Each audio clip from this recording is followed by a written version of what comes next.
Hey everybody, Michael here. Welcome back to the Life-Size City. A little more bite-sized, life-sized goodness for you today, and I want to show you a segment from the Tel Aviv episode of the Life-Size City. We're going to visit a neighborhood that most people who visit Tel Aviv never venture into. According to the government, there's only under 5,000 people officially registered in this neighborhood, and then they walk away. But there are 40 to 50,000 people living there in really cramped conditions in small apartments, most of them from Sudan and Eritrea. The neighborhood's also called Little Eritrea. And we're going to meet a collective of urbanists who are trying to make life better in this neighborhood because the government, national and city, just turn a blind eye. And they use social architecture to do so. You're also going to see in this segment the new central bus station in Tel Aviv. It is not new. It is not central. And my God, I can tell you, when I visited there, I was blown away by this monster building. It has to be one of the greatest architectural flops that I have ever seen anywhere in the world. Second largest bus station on the planet, and it sucks. It is a monster. Remember to like and subscribe to the channel. Let's go to Tel Aviv.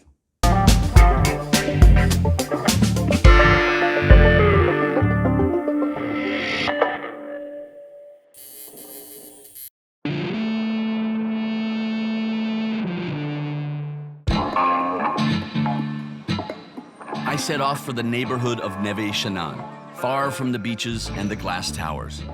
Fueled by an influx of Africans fleeing persecution in Sudan and Eritrea, the place has recently undergone a massive population boom. Neve Sha'anan is now bursting at the seams. The people here are poor, that's for sure. But this is where Tel Aviv is rewriting its history, searching for change in the way citizens come together. The official population of this neighborhood is what, 5,000? On paper, it's even less than 5,000. Really? But actually, there's about 45,000 people living here. Wow. In tiny divided apartments, 10, 15 people just sharing a room, and the landlords take by the bed. So it's actually the most expensive apartments in Tel Aviv are in this rundown area. So just like look at a building like that, and you probably have 10 people living in those small rooms up there. Robert Ungar, architect and designer, co-founded the Onya Collective. They focus on what is called social architecture. Its volunteers trigger small but innovative projects as tools to improve the existing urban infrastructure. They've been involved here in Neve Sha'anan for years. And so, Robert, when we were driving here from downtown Tel Aviv and took a couple of turns, and wham, really, the whole scene changed for us. I mean, they call this area Little Africa, am I right? Little Eritrea. So the border you cross is Begin Street, and it's really a line, a big road that crosses between the north and the south, and once you cross it, you reach the illegitimate area, or Neve Sha'anan neighborhood. It's a social line, it's an economical line. This neighborhood has always been the backyard of Tel Aviv. And in the last 10 years, these people coming from mostly Sudan and Eritrea. So these people came walking. Around 60,000 people arrived. Only 3 people got a refugee status. 3 out of 60,000? Yeah. And the rest are living here. They can work, but they don't get any civil rights. They're not considered residents. They're not written anywhere.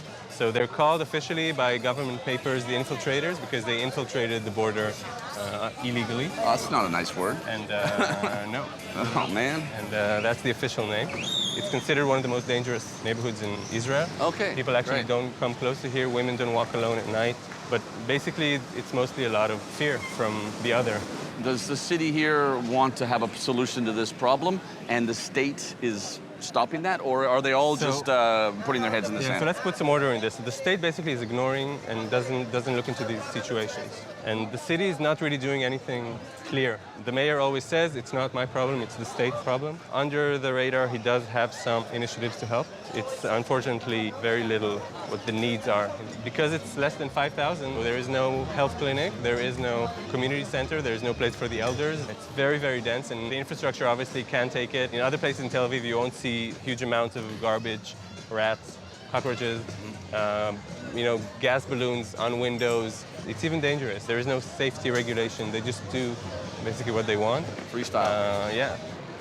But we're walking down this, it feels like the main street. I mean, amazing life and everything. It's actually, I think, one of the most lively, happy streets. I mean, everyone's here. Yeah. Everyone except mainstream Israelis. Okay, wait. That is a monster building. That's the central bus station. This is just a tiny little part of it, but it actually goes 4 blocks. Second largest bus station in the world after Mumbai. It was built for 500,000 people a day, almost 7 times larger than what's actually needed. The new central bus station, which is neither new nor central, was built in the early 90s. The 230,000 square meter bus terminal was earmarked as a commercial hub.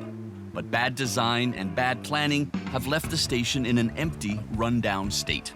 A monumental waste of space in an area with so little to spare. So, Robert and friends decided to start right here, in an abandoned entrance to the underused bus station, turning an urban development failure into something useful for the community. Urban chaos, architectural monstrosity, and you guys are kind of the link between the two. So I think this is why we also chose to take this spot, because first of all, it's connecting to the streets, and I think one of the main crimes of this building is that it just totally disconnected the neighborhood from itself. It was full of garbage. It was actually a pool of almost 2 meters of garbage. Really? Homeless people would sleep here. There was a heroin station here. This is Mel. Oh. She's the work manager for the planters. We have pomegranate tree to plant. So where do you want it exactly? Here? Right there, it's perfect. All right. Yeah.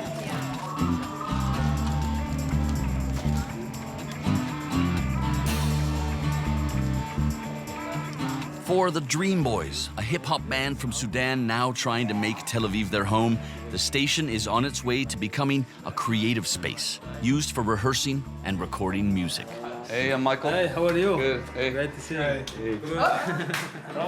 That's soon our new song is gonna create, you know. Awesome. Kind of wild, huh? In a bus station, and you're just creating a studio, so it's badass. It's gonna be this entire space here? Yeah, they're gonna put another wall Like there, here? like Okay. all the way to the bathroom. Using the resources to their fullest, this sound studio will double as an internet TV newsroom, broadcasting for both the Sudanese community in Israel and those who stayed behind. You know, we have no any status in Israel, since we're going to speak in Hebrew, so they to reflect the problems, the local problems, okay? And like, you know, to raise awareness really about, like, you know, what's happening to us.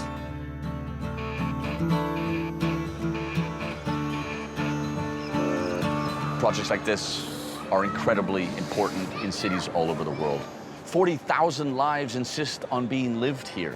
It's only with dignity and respect that this neighborhood will really reach its true life-sized potential and become beautiful.